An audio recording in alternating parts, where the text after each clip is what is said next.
Let's get to the story of the day. Story number 1. I recall being thrown from the car and hitting my head on the divider. I was knocked out cold.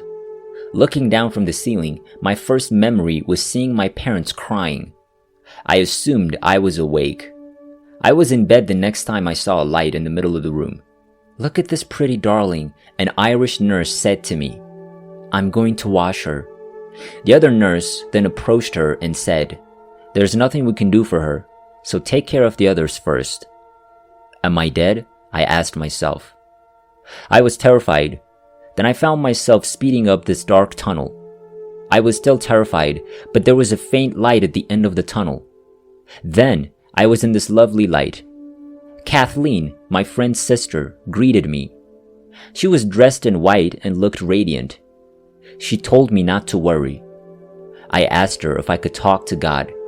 Then God descended from heaven like an elevator and sat in front of me. God resembled Jesus in an all-white gown and stood about 6 feet 5 inches tall. I'm sure I couldn't see myself. God asked if I wanted to stay or return, while allowing me to look down and see my mother and sisters, who were still young at the time, in the kitchen. My father was inebriated. I didn't want to leave because I was in such peace and surrounded by such beauty. "You see, Father, I have to go back," I told God. Then God showed me my entire life. He predicted that I would have 13 children, 3 of whom would die. I'd get married 3 times. The second marriage would be hell on earth, with an abusive husband. The third man would change my entire life and be my reward later in life. He showed me the hell I'd be in before I returned to heaven. He promised me that my daughter would return to heaven, which she has. Then I was taken to a beautiful garden with indescribable flowers. I've never seen any such beautiful flowers before. The aroma, well, let's just say I don't know how to describe it. Angels appeared, and I felt as if I were flying with them. I looked up and saw this large church, and before I knew it, I was sitting down and watching television. I was shown numerous disasters. I was so terrified. In New York City, I witnessed fire and explosions beneath the ground. After everything I was shown, I did see peace. I was shown a lot of things I don't like. I couldn't believe people would fight over God at the time. Then I was led into this forest and shown a cancer cure. I was so excited that I couldn't wait to get home and tell everyone. I felt so smart because I was not particularly bright in school. It had something to do with flowers and leaves, I believe. God told me I wouldn't be able to talk about it because that memory would be taken from me later in life. God was telling me something about my life. I was telling myself that I would never do things like get married 3 times and have 13 children. I recall that God is very forgiving, that we are all loved and that we must learn to forgive one another. I was overwhelmed by the love I felt there. I didn't want to return to earthly life, but I knew I had to. I want you to know that this is the first time I've been on a typewriter since I was in school.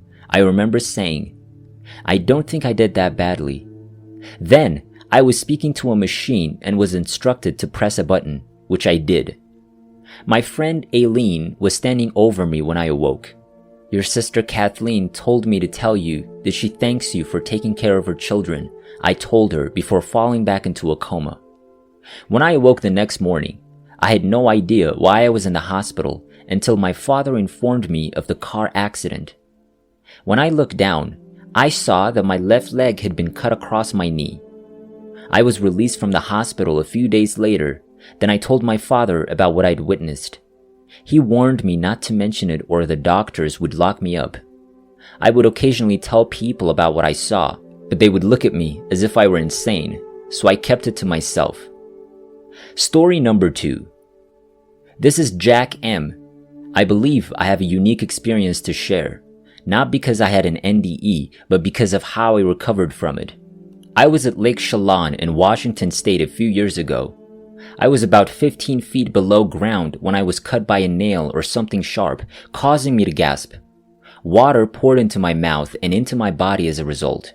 I say poured because There was no gulping or gasping, but rather the sound of gasoline being pumped into a car. I blacked out after a few moments. The next thing I knew, I was watching a movie about my life. Not a complete life story, as some people believe, but rather some wonderful and some happy childhood memories. I'm not sure how long this lasted, but I was in a tunnel and out of body. My body was behind me, but I was too afraid to turn around and look. But then, being a very analytical person, I became interested in the tunnel itself. There were a variety of colors, but they were pastel and soothing rather than bright and psychedelic. They rotated along with the tunnel. Colors move in the same way that they do in a kaleidoscope. I recall vividly being acutely aware of moving deeper and deeper into this tunnel, fully aware of having all the natural sensations of having a body, but being unable to see it. For example, when I moved my fingers, all of the sensations were present, but there was no physical form to identify them with. I never saw a bright light or any god figures or anyone else before me. I just kept going deeper and deeper into the tunnel, having a great time. Then, in an unexpected turn of events, I realized I was dying. I swore a few curse words and basically said, "To hell with this." I was back in my body, awake and alert at this very moment. This is where I believe the story becomes interesting. I later discovered that I'd been underwater for 5 to 6 minutes. I should mention that I drank a lot of water before passing out. Well, I recovered in excellent condition. As an experienced swimmer and scuba diver, I sat at the bottom looking for sunlight to determine which way was up. I found it and swam to the surface, then to the dock where I lifted myself up, leaving no trace that I'd nearly drowned. I was in great shape, feeling as good and healthy as I had before this NDE. This recovery, to be honest, intrigues me more than the tunnel experience because it appears to me that my lungs should have been filled or that I should have been weak or something, but it was truly as if I'd simply gone for a swim and nothing more. In fact, I returned to the lodge where I was staying, showered, dressed, and went to work. I forgot about the incident until years later, when people began reporting near-death experiences and my wife read me some accounts, and I said, "Hey, that's what happened to me." There is one more thing you might be interested in. I was in the hospital about 5 years ago, and the doctors had been giving me a very strong painkiller for weeks. Then they took me off of it, which caused me to have hallucinations. Here's what I think is important to say about it. I can tell you that I've had both NDEs and hallucinations, and they're not the same. There's always the experience of being an observer when one has hallucinations. This is true even if the person is experiencing hallucinations. This is not to say that one does not occasionally enter a hallucination and mistake it for an actual experience, but even in this case, the experience is nothing like an NDE. The distinction is as follows. A person has conscious awareness during an NDE, just as you do right now as you hear these words. That is, you're aware that you're reading, that you're in a room, and that you're aware of what's outside the room. This is not how a hallucination is experienced. A hallucination appears to be a complete experience, but there's a lack of real awareness of anything outside the experience itself. That is, during a hallucination, a person is seeing and feeling whatever circumstances he's in, and these images are completely real to him. If he's being chased by a tiger, he will experience fear, running, and so on. However, he's unable to project his thoughts into the next room or out of frame. During an NDE, one can. Even though I'm sure you've heard similar stories before, I hope this has piqued your interest. Nonetheless, you asked for stories to be shared, and this is mine. Thanks, Jack. Story number 3. That night in 1995, I went to bed. I had previously undergone an unsuccessful heart ablation procedure. I was seeing a new doctor who'd been called in to help me control my heart arrhythmias.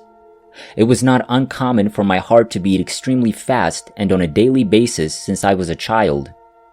When I was being monitored by the doctor, my heartbeats would frequently range from 200 to nearly 300 beats per minute.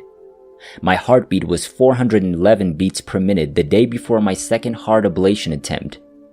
That day, I had a lot of doctors in my room. Nobody believed that my heart could withstand such a reading. That night, I eventually fell asleep and began dreaming. I was moving quickly in a makeshift wooden wagon through the dark woods. I was in the driver's seat. 2 more carts were attached to the back of the front seat. My sister and brother-in-law were in the seat behind me, and my aunt was in the last seat of the wooden wagon. The darkness of the woods abruptly gave way to light in front of us. I recall holding my hands up to the light and asking, "Can you feel it?" to the other 2 seats. Then, I found myself in the most beautiful, brightest, and indescribable setting. I knew right away that I was in heaven. The music was stunning. There were beautiful golden waterfalls that shone brightly. Angels were everywhere, singing in a tone that was not of this world. Writing this brings tears to my eyes. Everything was bathed in the most stunning golden light. The love I felt there was unlike any other on the planet. I tried to think of a word to describe it, but none came to mind. It was beyond words. All I can say is amazingly beautiful. I wished I could stay there forever. Then I looked down on my body, which was lying on my bed. I could see my kids sleeping in their beds.